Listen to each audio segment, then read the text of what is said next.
This is the story of an experiment that asked a simple question: how far will normal people go when given power over others? In 1971, at Stanford University, a group of college students volunteered for a study of prison life. They were screened for mental health. None had criminal records. They were ordinary people. They were randomly assigned roles. Half became guards, half became prisoners.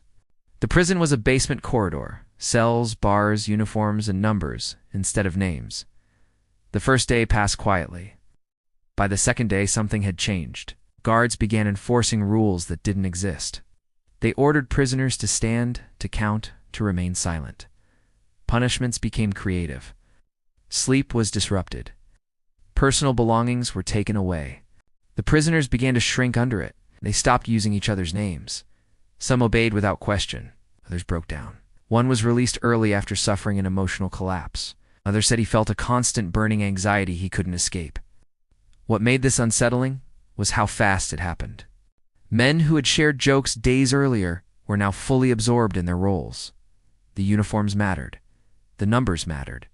The situation mattered more than personality ever did. The experiment was supposed to last 2 weeks. It ended after 6 days. The lead researcher, Philip Zimbardo, was meant to observe from a distance. Instead, he had taken on the role of prison superintendent. It took an outside observer to point out what he could no longer see, that the experiment had crossed a line.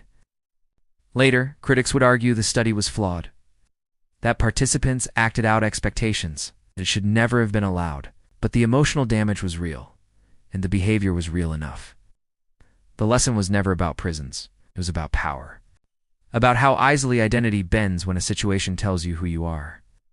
About how quickly ordinary people stop seeing others as people when authority goes unchecked. The experiment didn't reveal monsters. It revealed how little it takes to create them. Think about that the next time someone is handed power, or when you are. If this story made you think, like the video and subscribe for more stories that reveal the uncomfortable truths beneath the surface.